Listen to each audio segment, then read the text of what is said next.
ఇక సిద్దిపేట జిల్లా గజ్వేల్ నియోజకవర్గ గులాబీ శ్రేణులు రైతుల కోసం గలమెత్తారు. సాగునీటిని విడుదల చేయాలంటూ అన్నదాతలతో కలిసి భారీ ధర్నా చేపట్టారు.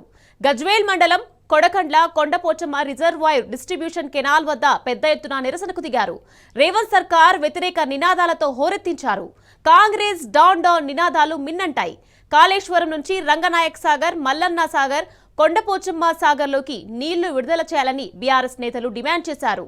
ఈ ధర్నాలో అన్నదాతలతో పాటు మాజీ ఎఫ్డీసీ చైర్మన్ వంటేరు ప్రతాప్ రెడ్డి, మాజీ market committee chairman Madasu Srinivas తదితర బీఆర్ఎస్ నాయకులు, కార్యకర్తలు పాల్గొన్నారు.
తెలంగాణ ఉద్యమాలు చేసి రాష్ట్రాన్ని సాధించింది.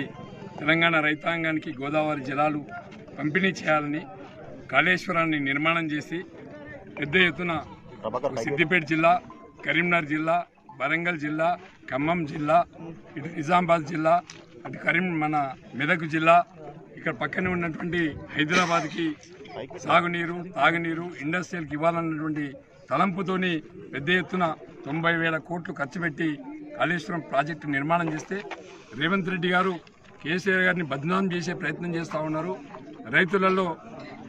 రైతుల మీద కక్ష తీసుకునే ప్రయత్నం చేస్తూ ఉన్నారు. ఈ ప్రాంతంలో ఉండే రైతాంగానికి నీళ్లు ఇవ్వాల్సింది కేసీఆర్ గారి ప్రభుత్వం ఇచ్చింది. కేసీఆర్ గారి ప్రభుత్వం ఇలా రేవంత్ రెడ్డి గారు కక్ష బట్టి నీళ్లు ఇవ్వట్లేదు. దానిలో భాగంగానే ఇవాళ మేము ఇక్కడికి వచ్చినాం.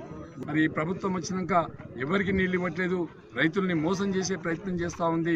దానిలో భాగంగానే ఇలా మేము రైతులతో కలిసి టీఆర్ఎస్ పార్టీ, బీఆర్ఎస్ పార్టీ నాయకత్వంలో మరి హరీష్ రావు గారి ఆదేశాల మేరకి మరి పెద్ద ఎత్తున ఇక్కడ ధర్నా చేపట్టినాం. గోదావరి జలాల్ని కూడవెల్లి వాగులోకి, గజ్వేల్ కెనాల్లోకి విడుదల చేయాలనేటువంటి డిమాండ్ తోటి ఇవాళ బీఆర్ఎస్ పార్టీ ఆధ్వర్యంలో ఈ కొడకళ్ళ కెనాల్ వద్ద నిరసన కార్యక్రమాన్ని చేపట్టడం జరిగింది. ఇవాళ గోదావరిలో వేలాది లక్షలాది క్యూసెక్ల నీళ్లు వృధాగా పోతున్నప్పటికీ ఈ ప్రభుత్వం మేల్కోకుండా కన్నెపల్లి వద్ద పంపులు స్టార్ట్ చేసి ఎగువకు నీళ్లను ఎత్తిపోయకుండా చోద్యం చూస్తూ ఇవాళ లక్షలాది ఎకరాల రైతుల యొక్క పొలాల్ని ఎండబెట్టేటువంటి ప్రయత్నం చేస్తూ ఉన్నది. ఈ చర్యను మేము తీవ్రంగా నిరసిస్తూ ఉన్నాం. ఇవాళ వర్షాభావ పరిస్థితుల కారణంగా ఇవాళ కేవలం కాలువల నీళ్ల ద్వారా మాత్రమే వ్యవసాయం చేసుకునేటువంటి పరిస్థితి రైతులకు ఏర్పడ్డది. ఈ వర్షం సరిగ్గా లేని కారణంగా ఇవాళ కాలువల దిక్కు రైతులు ముఖం పెట్టి చూసేటువంటి ప్రయత్నం చేస్తూ ఉన్నారు.